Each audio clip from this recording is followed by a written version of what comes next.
Swift Kanban today. Once again, a very warm welcome, and let's get started. The agenda for today's webinar, we'll do some introductions, and I'll introduce the main speaker, Randall Benson, to you all. I'll provide a quick introduction to Swift Kanban and Digite as the sponsor of this webinar, and then hand over the presentation to Randall for him to walk us through the concepts of LeanNow, and then at the end we will open it up for a Q&A session. So just some housekeeping around that and some of the other aspects of the webinar. That the questions can be entered through the Q&A box that you should all see on the lower right side of your screen. There is a chat box and a Q&A box, and it'd be great if you could use the Q&A box for the questions. You just have to enter the question and hit return, and we'll be able to see your questions, and we will take the questions group by topic depending on the number of questions and so forth in the order that they are received. And the most important thing, the webinar is being recorded, and the slides and the recording will be made available to all the participants via email within a couple of days. So with that, let me introduce our main speaker today, Randall Benson, CEO of Benson Consulting. My name is Mahesh Singh. I'm co-founder and senior vice president of product at Digite. Randall is what he calls himself a self-confessed lean heretic. He has been in this field for a very long time, and he'll tell you a little bit more about it himself. He's a lean consultant, coach, and trainer, and does a lot of consulting around the world. He's also the author of The Quest Effect, which is a fantastic organizational transformation book that has been read by many, and the Quest Effect that's been used by many for leading real change in their organizations. And Randall has worked in a variety of industries, as you see there: manufacturing, distribution, healthcare, government, and so forth. And he's himself based in the Seattle area. And I will turn over the presentation to Randall in just a minute. A quick word about Swift Kanban and Digite.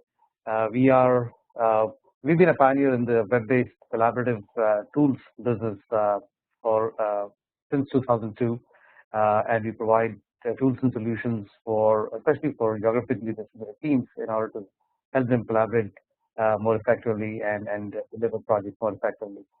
We are headquartered in Cupertino, California, and we have over 300,000 users around the world that use our products. Our products cover Lean Kanban, Agile Application Lifecycle Management, Agile ALM, and Project Program Portfolio Management products. And we have some very large as well as a very small company using our products for managing projects effectively. And of course, Swift Kanban is our flagship Lean Kanban product.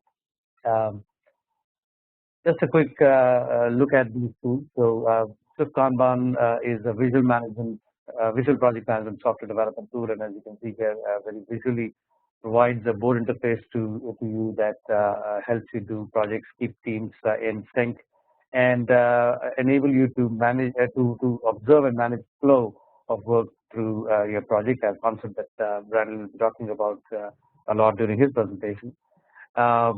And it's a tool that can be used for pretty much any business function, as long as you have a process that's there that requires to be managed well, effectively, visually, and where you might need to improve, you can manage that on a Kanban board.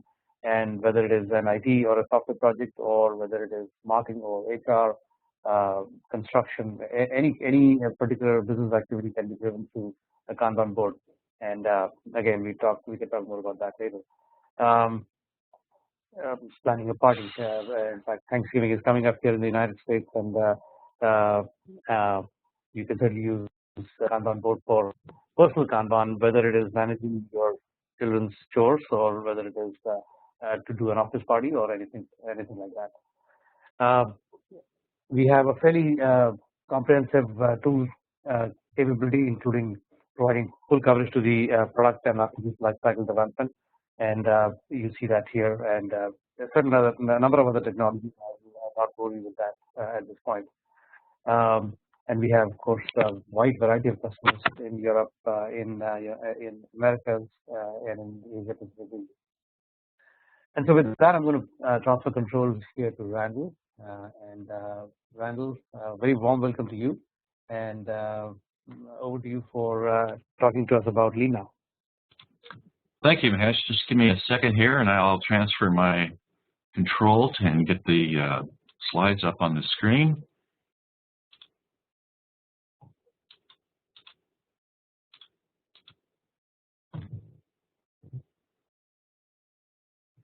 All right, well, thank you for attending today. I really appreciate the fact that you're here, and I'd like to introduce myself, Randall Benson, and talk about the webinar today, which is an introduction to the LeanNow concept, which is a non-traditional approach to accelerated Lean implementation. And as Mahesh mentioned, I like to think of myself as a Lean heretic. There's many things about Lean that I absolutely love, but I think over the last 30 years or more, we've also done some things wrong that I've tried to address through the LeanNow product. So what are these heretical ideas? Well, basically, my position is that there's been very little change in Lean over at least the last 30 years. And as a result, most of us are actually doing Lean backwards because we've taken a manufacturing model and applied it to the work that most of us do, which is non-manufacturing, without questioning the precepts of the manufacturing model that we are using. The cost of doing Lean backwards in non-manufacturing organizations is absolutely staggering.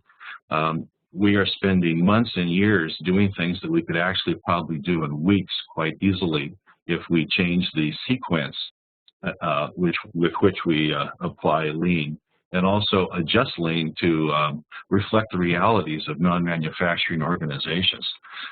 To do this, we needed some new technologies that have come along in the last few years. Primarily what we've done is we've borrowed tools from the Agile IT development world and repurposed them back to Lean operations and Lean thinking.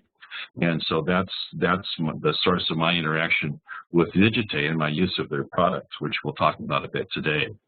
So looking only at non-manufacturing organizations and using new technologies allows us to rethink some of the Lean precepts that we've accepted without challenge for so many years. And that gives us some real leverage to change the way that we do Lean. And as a result, we're now starting to do Lean, going from zero to Lean in less than 30 days in many organizations, and achieving bottom line results with Lean principles in about 60 days. And instead of taking hundreds of front-loaded steps to get to the point when we're finally operating with Lean principles, we can now basically do this with 5 fairly straightforward steps, as long as we're working in non-manufacturing environments.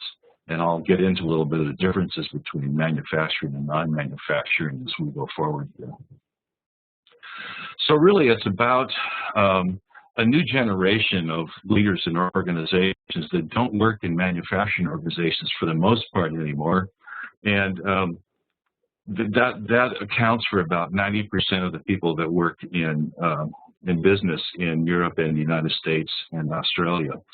So this webinar is to talk to people who work in services, high tech, healthcare, government, nonprofits, NGOs, etc., who aren't facing the same challenges of manufacturing organizations where Lean originated all those years ago. So the majority of organizations can become Lean now, as opposed to Lean after months or years of setup work. And this overview is going to try to explain how that works. So if you haven't started yet, I hope you'll be able to see how you could do Lean in 30 days or less. And if you're already implementing Lean, I think you'll be able to pick up some ideas about how to apply these concepts to your implementation. And if you're already well into Lean, I think you'll see some opportunities to do it a different way in the next time you expand Lean into a new part of your organization. So I'd like to talk a little bit about the definition of lean, because this is really the root of the misconceptions about lean that we brought over from the manufacturing world. The definition I'd like to use today is creating and sustaining an uninterrupted flow of customer value. And then as we establish that flow of customer value, we can involve everyone in the elimination of every form of waste that impedes flow, and ultimately all forms of waste. So most of the time when we work with the definition of lean, we really start in the second box, and the definition goes something like involving everyone in the elimination of waste in all forms. And that's great, except that it starts us down the path of eliminating waste as the first step in implementing lean, when my position is, and the design of LeanNow is built around the idea that we really want to create the flow of customer value as the first step, and then use that flow as the tool to eliminate waste as we go forward, and also a tool to focus on the right kind of waste to eliminate early on so that we can drive results to the bottom line. So, in my opinion, you're doing lean when two things happen. First, you're managing with your daily operations with lean principles. And secondly, you're improving continuously and improving that flow of value day in and day out. So let's talk a little bit about how that can happen. Well, the key is that we're talking about we can do this differently if we focus on non-manufacturing organizations, because manufacturing organizations have many challenges that non-manufacturers don't have. And it has to do with the physical barriers to flow, which oftentimes we don't encounter when we work in non-manufacturing organizations. So if you're one of these types of organizations and interested in becoming lean, then I think this presentation will be of interest to you. The problem that those of us who don't work in manufacturing face, and I've worked in manufacturing for many years, so I've been on both sides of the fence here. But the problem we face is that it takes us months and oftentimes years to implement lean to the point where we're actually managing daily operations with lean principles. And in the United States, that often means that organizations are spending tens of thousands or up to several millions of dollars in consulting fees in order to get through this implementation. And because of the definition of lean and this idea that it's about waste removal, many organizations get stuck in this endless loop of waste removal that delays the ability to get to the point where we're actually managing with lean principles. This drains resources, this creates disruption and fatigue in the organization as the implementation stretches on and on over the months and years, and also leads in disappointing results, because without managing daily operations, the other parts of implementing lean don't produce a lot of leverage right away. So eliminating waste does produce some results, but nothing like the results that you get when you're actually running your operation with lean thinking.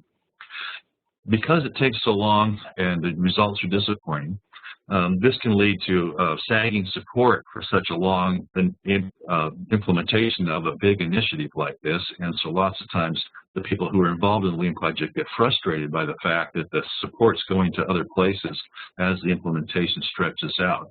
And I think one of the most disappointing things about applying the manufacturing model to non-manufacturing organizations is that many non-manufacturing organizations are quite small relative to their manufacturing counterparts. And therefore, they don't see lean as something that they can actually do because the cost of implementing and becoming lean are so great. And by reducing the time and the cost to implement lean, that means that if we open the opportunity to be lean up to many more organizations as a result. So what limits us is basically the factory floor heritage of the Toyota production system, the basis of lean, and the tyranny of the orthodox, of the unchallenged assumptions about how lean is done and what the sequence of lean needs to be. And this creates an imbalance in non-manufacturing organizations that leads to these extra costs. So organizations have been saddled with an implementation approach that really stems from 50 years ago, when there wasn't much technology, number one, and number two, when most people that were interested in lean worked in manufacturing organizations. And but it's lost its it's lost its relevancy in today's non-manufacturing organizations, and has led to these lengthy, high-cost, disruptive kind of implementations that we've been seeing for the last 20 or 30 years. And I've talked a little bit about this idea of this endless waste reduction events. So many people I work with believe that they can only become lean after they get rid of all the waste and create the ability to create a beautiful flow of value in their organization. So they'll work for months and years on getting rid of waste in all form and reorganizing the workplace and creating standard work and things like that really should be used to refine the flow instead of create the flow in the first place. Now, if I worked in a manufacturing organization, it would be different because there's lots of physical barriers to flow in a manufacturing organization that need to be addressed before we can create physical flow. So we oftentimes need to remove piles of physical work in process. We need to relocate machines from machine centers into manufacturing cells. We need to retrain and reassign employees to work in those manufacturing cells and connect the manufacturing cells together before we can really create the flow that we need to manage on a daily basis with lean principles. But in non-manufacturing organizations, virtually none of those constraints exist. Usually we're working with intangible work that's easy to reposition. We're working with people who have workplaces that have been personalized for their own use rather than a manufacturing cell type feeling. We're working without inventory, where we have queues of customers or queues of work in process as opposed to stacks of work in process. And we're working with organizations that don't have all the people in the same place and really can't be co-located because it's a virtual organization virtually delivering value to their customers. So it's such a different type of organization that there's really no need to start in the same place we would with a manufacturing organization. So orthodox lean, basically eliminating waste, organizing the workplace, and co-locating employees are fundamental before we can do flow. So those are the places we start. But when we apply that to non-manufacturing organizations, we get some strange results. And this is an actual story. I've changed the person's name, but let's call this Ted's story. He's a guy I met who was running a lean implementation in a 5-hospital healthcare system in the U.S. where we have private healthcare. So this is a hospital corporation. He was into his project 18 months when I met him and spent over $1.5 million U.S.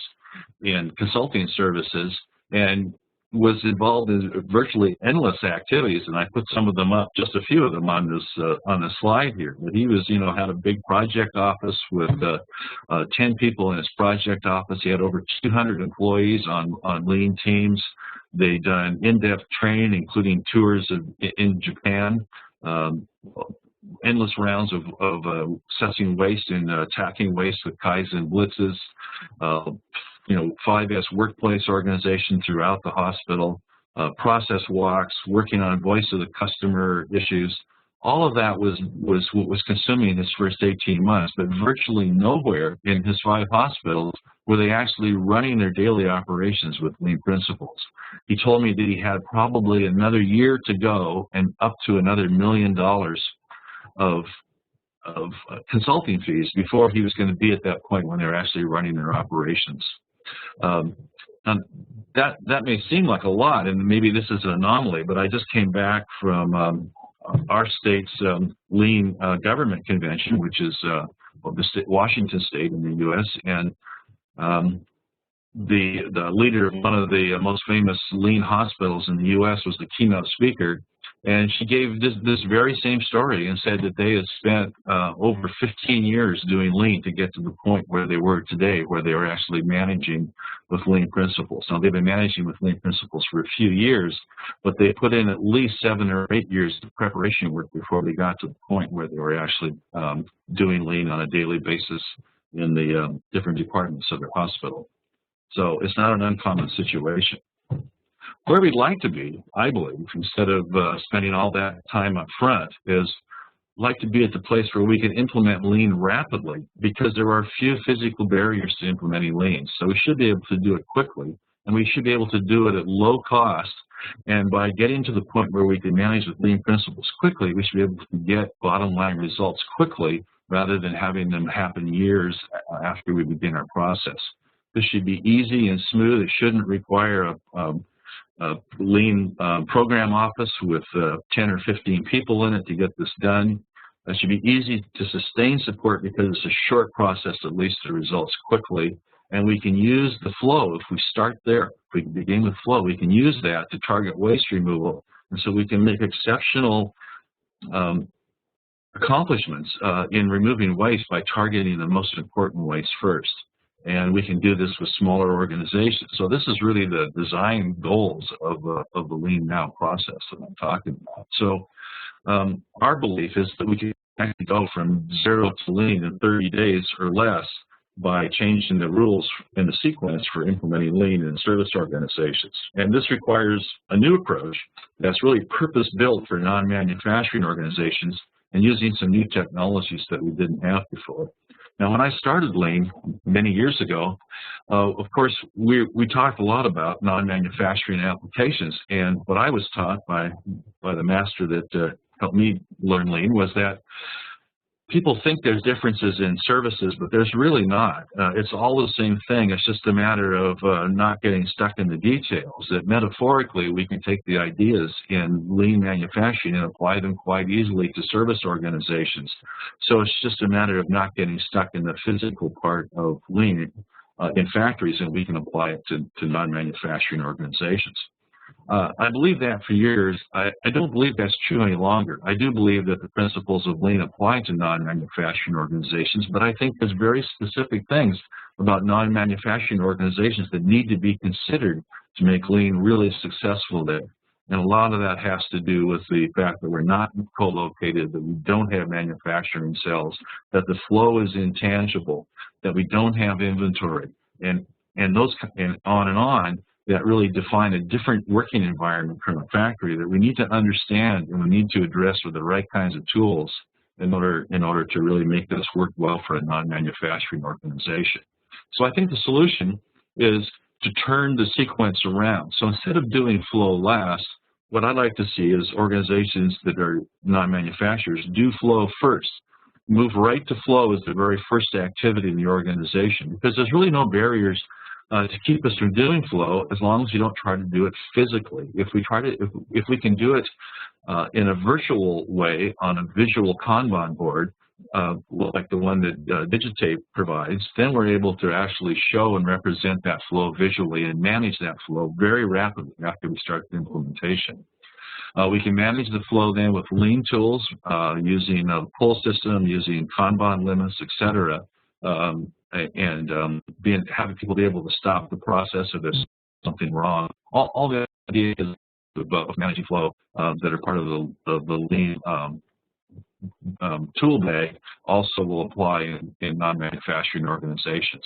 So we can use that flow to target the waste, because at this point we can ask ourselves, what are the rate limiting factors? What are the blocking factors that keep us from further accelerating the delivery of value to our customers? So if we can identify those factors that limit our flow, then we're able to target those first in waste reduction, and those will have the greatest leverage in terms of improving our flow. So we're really attacking the most important things first by using flow to identify waste, and then streamline the flow with continuous improvement. Otherwise, we don't ask just once what the rate limiting factor is. Once we address that first rate limiting factor, then we ask what's the next thing that blocks flow, and the next thing, and the next thing, and that's how we drive continuous improvement. And that allows us to create very rapid end user benefits and bottom line results for the organization. So this is really what we'd like to attempt to accomplish with LeanNow. And the flow then becomes the first thing we do instead of the last thing we do. And then we use the flow to eliminate the waste, reorganize the workplace, and not co-locate, but now we can cross-coordinate virtual employees around the world working in the same process and the same value stream. Here's an example from a hospital corporation, a quintessential non-manufacturing organization. And this is their idea of how people should do lean. And you can see that it's a perfect reflection of the manufacturing model from 50 years ago. They basically start out with infrastructure, vision and goals, training, change management, preparing people for change, etc. Many trips. This organization does trips to Japan with their leadership staff every year. And then a layer of waste removal, which can take, as I pointed out, months to do, because there's no end of waste in organizations. So we can basically work on waste removal as long as we want. So how do you know when to move from waste removal to the next step if you define lean as the elimination of waste in all forms? But eventually they get past waste removal to workplace reorganization, cleaning, clearing, and organizing, 5S'ing in the workplace, then to set up reduction, reducing turnover times in their hospital, and then standard work agreements about what's the evidence-based best way to deliver their services and deliver care, mistake proofing in the organization, and then finally, at the top of this pyramid is flow. So flow is the very last thing they accomplish after spending, this was the organization that spent 15 years so far working on lean. So they spent many years before they got to the point of doing flow and managing that flow in the organization. So what we like to do with LeanNow is basically flip that over and do flow first and then do those other steps after we have accomplished flow, because there's nothing in a non-manufacturing organization to stop us from doing flow first, as long as we have modern tools like Kanban boards to help us out. So here's the model that I like to think about when I use the LeanNow approach, which is start with flow, get to flow as fast as we can, and then use the flow itself to remove the impediments to flow. So instead of having a layer for waste reduction and a layer for 5S reorganization and a layer for mistake proofing, etc., what we do is we use the flow to identify what the blocking factor is, and then we use whatever lean tool is appropriate to remove that particular blocking factor. So sometimes it'll be reorganizing part of our workflows. Sometimes it'll be removing one of the 8 wastes. Sometimes it'll be mistake proofing, and we'll know as we identify which is the next blocking factor. To do this, we really lean heavily on the virtual Kanban board, and I particularly like to use Digitay's product, Swift Kanban, because it's one of the few products that was first developed for the IT Agile organization that could be repurposed easily to lean principles. So lots of tools work well for Agile, but they have been hardwired to have product or software development terminology built in. We found that the Swift Kanban product was so flexible that it was easy to set up all kinds of all kinds of non-manufacturing flows using their Kanban board, and then basically manage those virtually.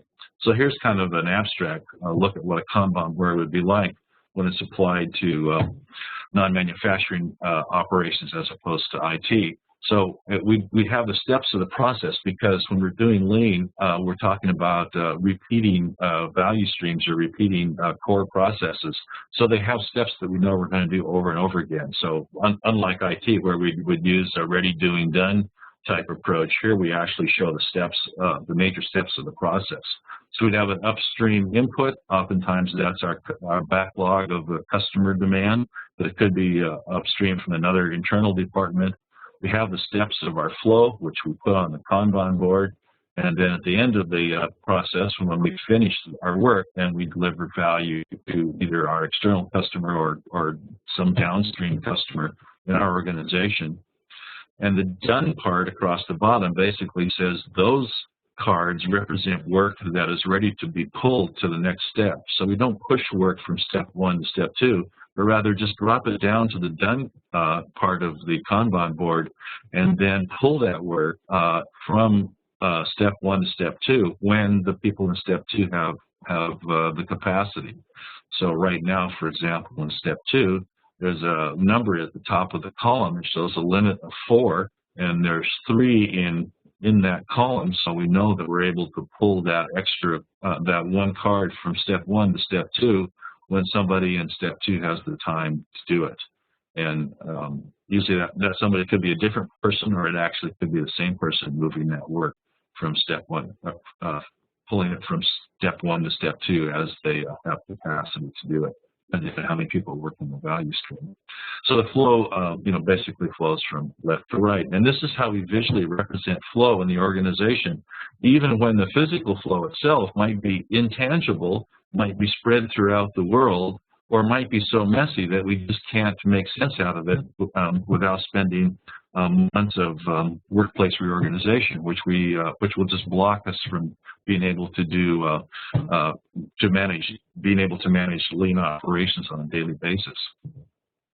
This takes just a few simple steps, and this is one of the things that makes it so easy to implement quickly. We need to spend some time understanding the principles of lean management that we want to apply. Pick a value stream and map that value stream, build a virtual flow and set queue limits within that flow, implement pull and begin to manage the flow on a daily basis, and then use the flow to eliminate waste and streamline the flow itself, so we can do another round of waste elimination. Understanding the principles could mean doing what the traditional organizations do, which is do wall-to-wall training in the organization, lots of times 1 week or more of lean training, oftentimes going to a different city to attend classes, or flying the leadership group to Japan to tour Toyota. Those are the traditional models, and so we know that if we want to do it fast, that's not going to work for us. So instead, we've gone to more of a conference room simulation, which is faster, and we found more effective than classroom training. So here we actually take the team through 4 phases of creating lean, and go from the traditional workplace to a lean flow over those 4 phases, and see what the difference would be. And this kind of creates an aha effect. So here's a high-tech organization going through this simulation in their conference room. And as they do this, they're tracking in the inset picture there the results at each phase of the simulation, and seeing what the differences are. So they're actually experiencing the process that they would be going through in their organization in the following days.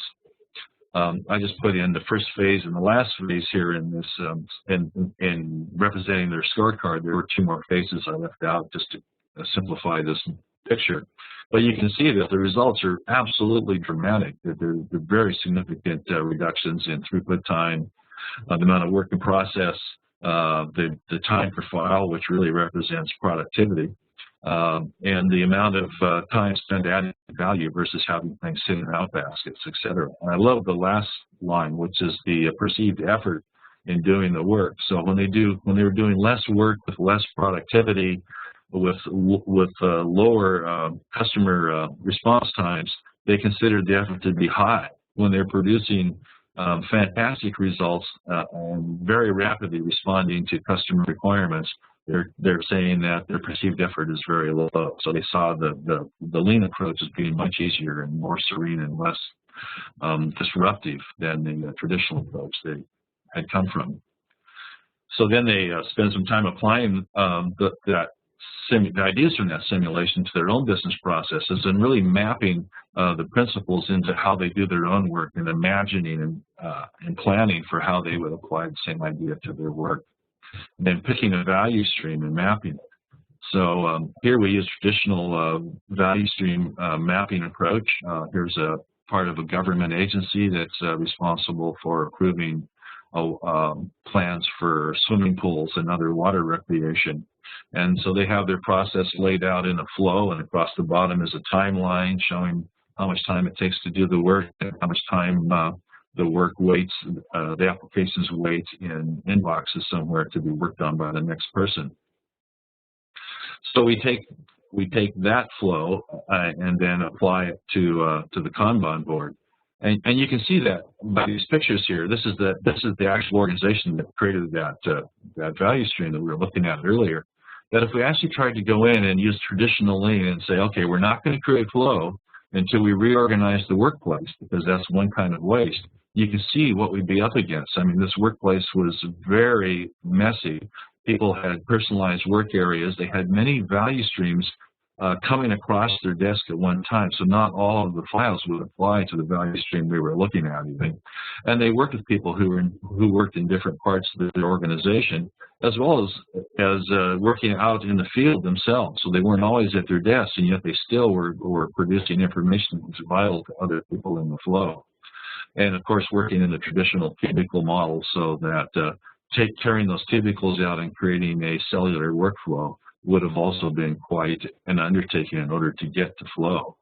And this is a very difficult work environment, for example, because if somebody calls up and says, you know, where are my plans in your process, even finding those plans and identifying them and finding out what the state of those plans are could be a very difficult process.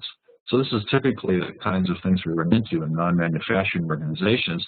And if we apply the traditional model of workplace reorganization, eliminating waste and co-locating this organization, the people in this flow, it would take months and longer to do this work. And so that's what we're trying to avoid by representing it virtually instead.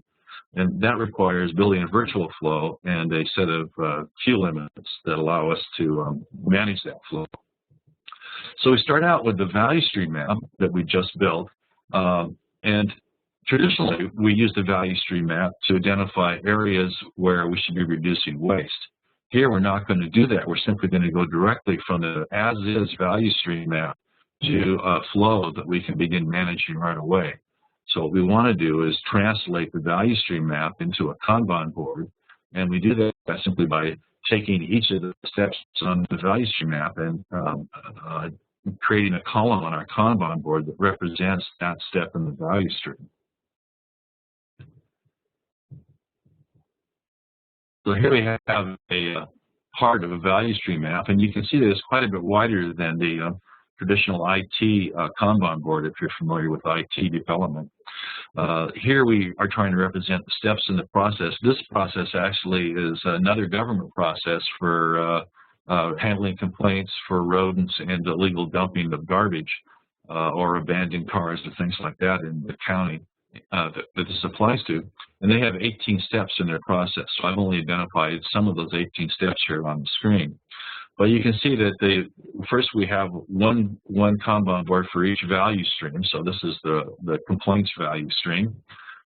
Each column represents a process from our value stream map. The cards represent a workpiece. So you remember how those photographs depicted a very messy workplace where it was hard to find the workpieces. Here we can represent those workpieces very clearly on the visual Kanban board. We have a left to right flow, so we don't have circles and loopbacks, but things flow predominantly from left to right unless there's a quality problem. We have a working area of the board up toward the top where the cases that are being worked on, where the work pieces that are being worked on are kept. We have a ready to pull area, which indicates that those have been completed in that process and are ready to be pulled to the next area. But we never push those to the next area. We just hold them until the people in the next area have the capacity to pull them into their step. You can see some of the cards have a red circle around them. They're block cards, which means there's something that keeps that card from moving. That kind of card should be the equivalent of, you know, pulling the cord in the Toyota factory. When we block a card, that should attract the attention of management right away, and somebody should be over there understanding what the problem is and helping to resolve that issue. And then also, here's another exception limit of exceeding the capacity in the column for how many cards should be in that column. And so in this case, that should also attract the attention of management. And those are the types of things, those exceptions are the things that managers work on. Otherwise, this board is relatively self-managing and doesn't require the daily intervention in firefighting that a lot of organizations have experienced in the past. When you do flow first, the only thing you need is minimum viable flow. Otherwise, it doesn't have to be something you're proud of. The flow is simply the flow that you have today. We haven't tried to improve it with workplace reorganization, with resequencing of work, with getting rid of waste. We simply try to take the flow as it exists and start managing that flow visually as fast as we can and applying lean principles to that ugly flow instead of waiting for months or years until we have a really polished flow and then trying to manage at that point. So managing a minimum viable flow quickly, we found out is much better than spending months and years improving things and then managing a refined flow later on. So we will refine the flow, but we're going to use the flow itself as the primary refinement tool. So that's why we want to get the flow so quickly. Once we get that flow, then we can implement pull and manage the flow on a daily basis. So again, we're back to the same Kanban board, a smaller piece of it again. And here we're going to use pull to manage the flow. So as you see in the middle, letter close has a limit of 15, and there's 9 cards in that area right now, 9 pieces of work. So it's possible to pull more work into that column. So people working in that column would go over and pull a card from the previous column, the evaluate column. In this case, we're going to pull case 81 over to the working area. So from the ready to pull area over to the working area in column 2. And then when we finish that card, we'll put it down in the ready to pull, and the next people in the next column can pull that card forward. So it's as simple as that. That's how we actually manage the flow, and also how we limit the total amount of work in process in the flow so that we always know what our customer response time is and what our throughput time is, because we don't just let the work in process, fill up the available space in the flow. We actually limit how much we can have in the flow at one time. And if we have more than we can put in our flow, then it goes into the backlog area, which we'll look at in a moment. Here we are, backlog. So we hold the backlog at the front and release to our Kanban board as we have capacity on the Kanban board. For most service organizations, this is way different than just putting everything into work in process until we have a crisis and we find out that we have months of backlog and our customers are angry. Here we hold the backlog at the beginning, and once it's released to flow or released to the Kanban board, then we can predict very, very closely how fast it will move through that process. So here are complaints, some of the rodent complaints that haven't been released to the board yet. And this would be a supervisor activity to release these to the board as there's capacity available. So our customer from the upstream, in this case, a citizen who had sent a complaint in, added that to the backlog. And then as we have capacity, we move those complaints to the Kanban board itself. And then we flow those complaints across the Kanban board until we can deliver value to the customer or downstream organization. So managers have a different kind of work to do in this environment because no longer do we need to fight a lot of fires. So what do? Well, they release backlog from the customer input to the Kanban board as we have capacity available. Help establish the work in process limits and the queue limits for each column. Assist when limits are exceeded or when other exceptions happen. So again, if you've ever been in a lean factory, particularly in Japan, when somebody pulls the cord, managers come running to that area, and usually they're there within 30 seconds to see how they can help with the problem that caused the cord to be pulled.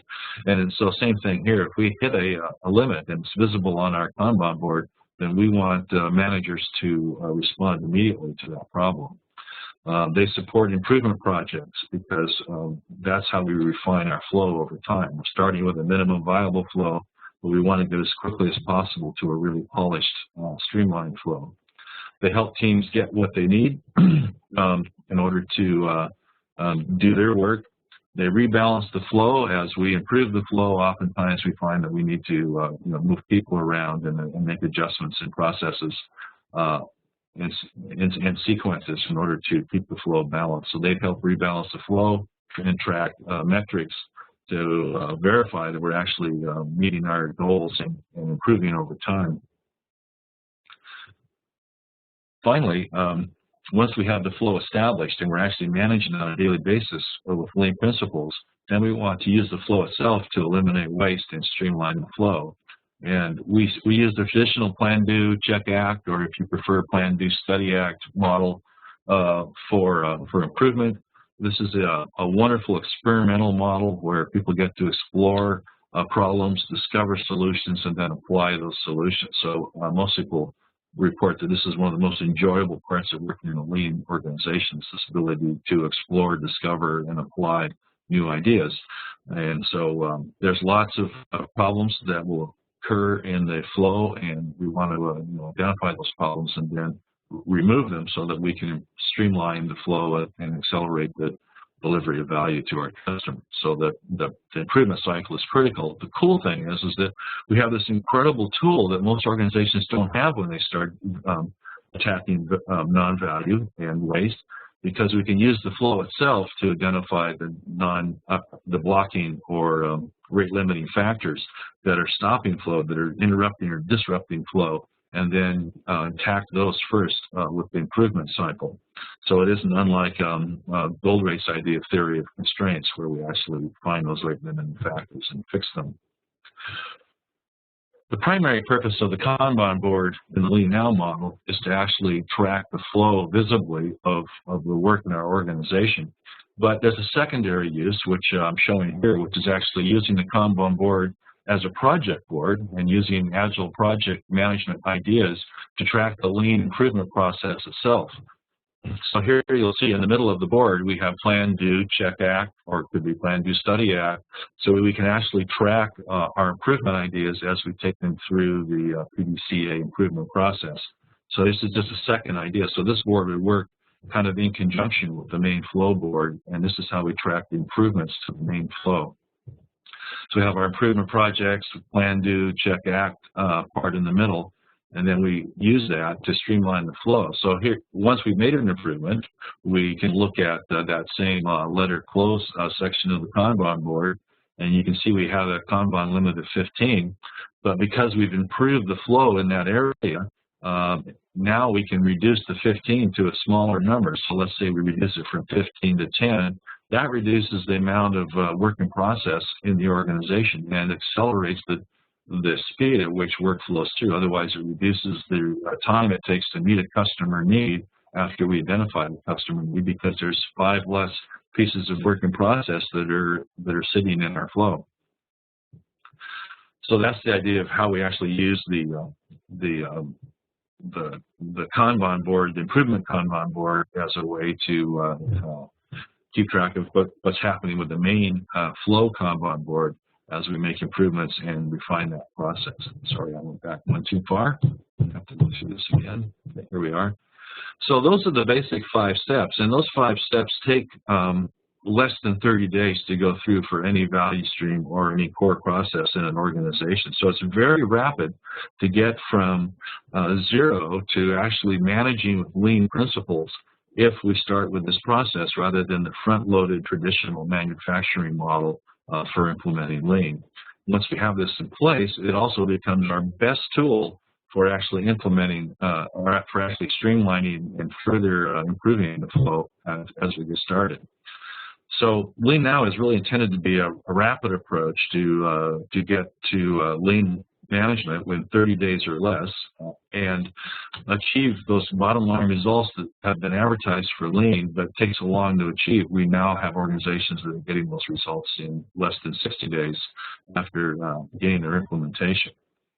So again, the idea of LeanNow is to start with flow first. That's the fundamental difference and the fundamental way we challenge the precepts of manufacturing lean. Create virtual Kanban boards to actually model and visualize our minimum viable flow, and then use that flow to target waste so that we go from minimum viable to a really refined flow over time. By removing the waste and tightening the flow, and then tightening and streamlining the flow will be what produces the awesome outcomes both for our customers and for our own bottom line. So that's basically the idea of LeanNow. I'd like to kind of get some questions and comments from you guys if time allows.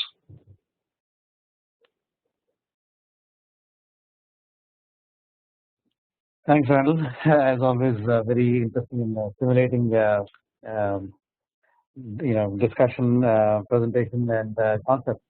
And we have a bunch of questions already come in. And if there are any more questions, note to the audience to enter your questions in the Q&A box that you see on your lower right portion of the screen. So Randall, let me get started with questions that have already come in, and I guess one of the main questions across 2 or 3 different people, common theme is that what is how is it that no one has tried this earlier? Lean has been around for a long time, and I guess the focus on waste removal and elimination of waste in general has been predominant. So how come nobody has tried this so far? I thought a lot about that, and I believe the reason is because it has to do with the underlying definition of lean. I learned that idea of involving everybody in the organization in the elimination of waste in every form was the definition of lean. But if you think about that for a minute, imagine people eliminating waste throughout your organization, and ask yourself, would they ever actually create the Toyota model if they were simply eliminating waste? And every expert I've ever talked to about this agrees that the answer is no. You can't simply get to lean by eliminating waste. It's an important part of lean, but creating the flow and the tools it takes to create the flow are absolutely essential.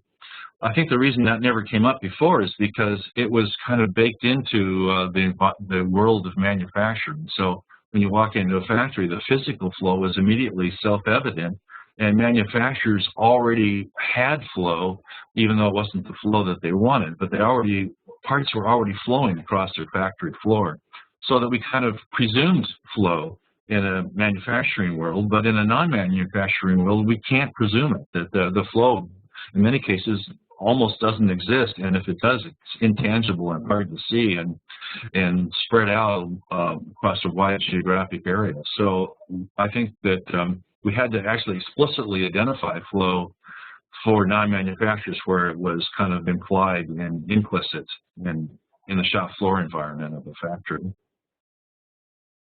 Got it.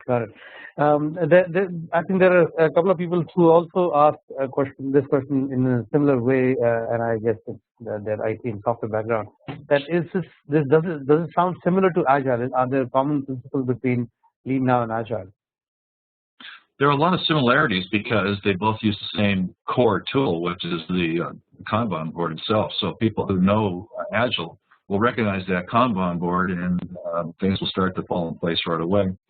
Of course, the Agile, borrowed a lot of lean principles and then created the electronic Kanban board. There certainly were lots of Kanban boards in lean factories before the virtual Kanban board. But the big difference, well, there are several differences, so I shouldn't say the big difference, but a couple of big differences are lean is about recurring value streams and recurring core processes.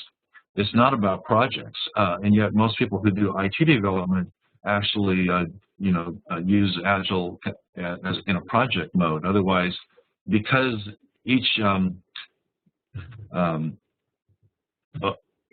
use case is different than the other use case, we simply say doing instead of breaking that out into all its pieces, all its steps, because one can look different. One use case can look dramatically different than another. So that we only have kind of like 1 or maybe 2 or 3 at the most working columns in an Agile Kanban board. Whereas when we're looking at a flow of activities in a value stream, we usually have many more columns on the cards. We actually want to track the work from process to process in a value stream on a lean Kanban board. So the board looks similar, but you'll notice that it has more columns on the board. And we're actually tracking a recurring flow rather than tracking projects. Also, the handling of backlogs is considerably different because our work goes, we're holding the user input at the beginning of the flow. And so there's just one step in the backlog process, which is taking that backlog and releasing it to the board. Whereas in Agile, generally it's a 2-step process. And so, we release a batch of work to the board based on maybe a week or 2 weeks worth of effort. So similar tool, but applied in a different way. Absolutely. A couple of questions on the LeanNow actual modeling and implementation. So one of them is that how do you determine the start and end of the value stream that you want to specifically model? You might have a fairly large process, and you might have problems in some rather than the entire flow. So how do you determine the start and end of the value stream? We use the traditional value stream mapping, approach to identify the beginning and the end. But what we want to do is we want to find, if possible, the customer input on the beginning and delivering value to the customer on the other side. So sometimes that's called, the wall-to-wall value stream. So we want to get, identify it from when it comes into our organization until it goes out. That would be the ideal. And I agree that lots of times we can't actually achieve the ideal, and we settle for just a piece of that value stream, in which case the upstream input then comes from people further upstream within our own organization instead of the outside customer. But that's the ideal, is to capture the beginning from the customer input until we create value for that same customer. So from recognizing customer need until we fulfill that need would be my idea of an ideal value stream. We also can use this for core processes in the organization, which really wouldn't meet that definition of a value stream. For example, recruiting and hiring new employees and onboarding those employees would be a core process that would be very amenable to the LeanNow model as well. So sometimes we do core processes instead of value streams. Got it. In the context of that, there is a question on virtual versus physical boards. So the question is a bottleneck that multiple people have to update the same virtual Kanban board. What is the advantage of a virtual board over a physical visual management tool? There are several, and I have clients that actually have physical Kanban boards or other kinds of Kanban processes in their organization, and it works if the organization is physically co-located, number one, and number two, if their work is largely physical to begin with. Otherwise, they're working with paper. But what I like about the virtual Kanban board is that now we can have that work come from people in different parts of the world in different geographic areas, and they can still be working in the same flow together and seeing the same flow. And secondly, because so much of this now is in our information systems, we can connect the card on the virtual Kanban board to other documents and other pieces of other IT systems. So by clicking on the card isn't simply a physical depiction. A virtual depiction of a physical card any longer. It has information behind it. So when you click on it, you can look into information systems, or you can see scanned documents, or you can see notes that other people who have worked in the value stream have left for you. And so there's so much information that's behind that Kanban card that's actually useful in delivering the service. That's very difficult to duplicate in an actual physical Kanban flow type situation. So I think even when you're co-located, I still think that organizations get more value out of a virtual Kanban board than they do with a physical flow.